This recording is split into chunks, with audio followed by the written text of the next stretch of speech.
بسم اللہ الرحمن الرحیم۔ السلام علیکم ورحمۃ اللہ وبرکاتہ۔ امام صاحب نے جو درس دیا ہے اس کا میں اردو میں ترجمہ کروں گا، آپ لوگ غور سے سنیے۔ صدقہ کی فضیلت۔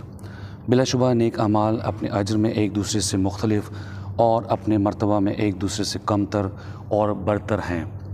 ان کے قسم قسم کے دروازے ہیں۔ جب ان میں سے کوئی دروازہ مسلمان کے لیے کھولا جائے تو اجر کو غنیمت سمجھتے ہوئے اور فضیلت کو حاصل کر لینے کے لیے اس میں جلدی داخل ہونے کی کوشش کرنی چاہیے۔ ان نیک اعمال میں سے جنہیں اللہ تعالیٰ پسند کرتا ہے اور اس عشرہ 10 دنوں میں انہیں زیادہ کرنا چاہیے، اس میں سے ایک عمل اللہ سبحانہ و تعالیٰ کی رضا کے لیے مال کا خرچ کرنا ہے۔ ان میں سے کچھ خرچ واجب ہیں جیسے زکوٰۃ، اور کچھ خرچ مستحب ہیں جیسے نفلی صدقہ۔ آج کے درس میں ہماری گفتگو کا موضوع انشاءاللہ نفلی صدقہ ہے۔ بھائیو، بے شک صدقہ مال کے بڑھنے اور زیادہ ہونے کا ایک سبب ہے۔ حدیث قدسی میں آیا ہے کہ اللہ تعالیٰ نے فرمایا ہے، اے آدم کے بیٹے خرچ کر، میں تیرے اوپر خرچ کروں گا۔ یہ اللہ کا وعدہ ہے اور اللہ اپنے وعدے کی خلاف ورزی نہیں کرتا ہے۔ ابو ہریرہ رضی اللہ عنہ سے مروی ہے کہ نبی صلی اللہ علیہ وسلم نے فرمایا ہے، جس دن بھی بندے صبح کرتے ہیں اس دن 2 فرشتے اترتے ہیں۔ ان میں سے ایک کہتا ہے، اے اللہ، خرچ کرنے والے کو اس کا اچھا بدلہ دے، اور دوسرا کہتا ہے، اے اللہ، خرچ نہ کرنے والے کے مال میں خسارہ پہنچا دے۔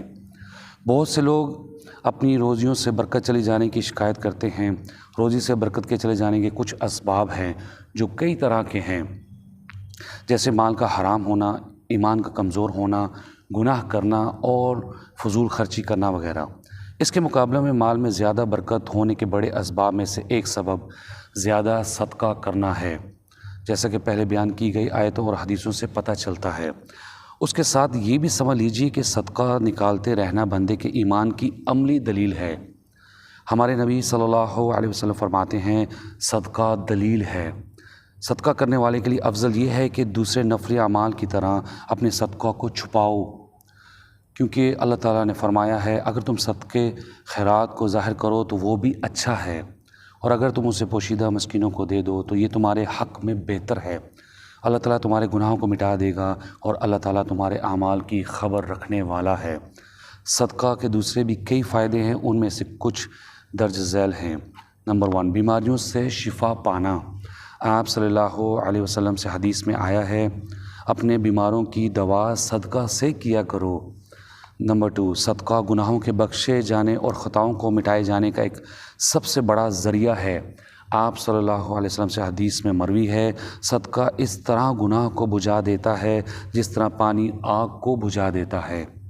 نمبر 3، چپکے سے صدقہ کرنے کا ایک اور فائدہ بھی ہے، وہ یہ ہے کہ قیامت کے دن جب کہ سورج تمام مخلوق کے سروں سے قریب ہوگا، صدقہ کرنے والے کو عرش کے سائے میں آرام کرنے کا موقع ملے گا، جیسا کہ ان 7 لوگوں کی حدیث میں ہے جنہیں اللہ اس دن اپنے سائے میں جگہ دے گا جس دن اس کے سائے کے سوا کوئی سایہ نہ ہوگا۔ اور وہ آدمی جس نے کوئی صدقہ کیا تو اس کو چھپایا، یہاں تک کہ اس کے بایاں ہاتھ نہیں جان سکا جسے اس کے داہنے ہاتھ نے خرچ کیا۔ نمبر 4، صدقہ میں جہنم کے دکھ دینے والے عذاب سے نجات ہے، اس لیے کہ آپ صلی اللہ علیہ وآلہ وسلم کی حدیث ہے، جہنم کی آگ سے بچو اگرچہ کھجور کا ایک ٹکڑا ہی ہو، اگر نہ پاؤ تو اچھی بات ہی کہہ کر اس سے بچو۔ پاکیزہ کلام اور بھلی بات ایسا صدقہ ہے جس سے زمین و آسمان کے رب کی قربت کی امید کی جا سکتی ہے، اور اس کے پیچھے یہ چاہت ہو سکتی ہے کہ اس کے ذریعے محبت پیدا کی جائے، دشمنی ختم کی جائے، دلوں کی اصلاح کی جائے اور جھگڑوں کو دور کیا جائے۔ دینی بھائیوں، ہمیں چاہیے کہ ہم اللہ کے راستے میں خرچ کر کے اور اللہ کے محتاج بندوں پر صدقہ کر کے اللہ کے عطیات کا حقدار بنیں۔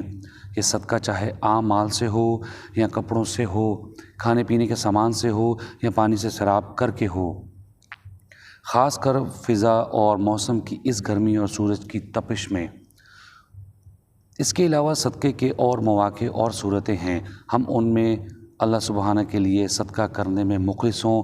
امید ہے کہ ہم اس کے رحم کیے گے اور کامیاب ہونے والے بندوں میں سے ہو جائیں گے۔ اے اللہ، اپنے ذکر و شکر اور اچھی عبادت پر ہماری مدد فرما۔ ہمیں اپنے نمازی روزہ رکھنے والے صدقہ کرنے والے اور مقبول بندوں میں سے بنا لے اور ہمیں اپنے نیک بندوں میں اپنی رحمت سے داخل فرما لے۔ وآخر دعوانا ان الحمد للہ رب العالمین۔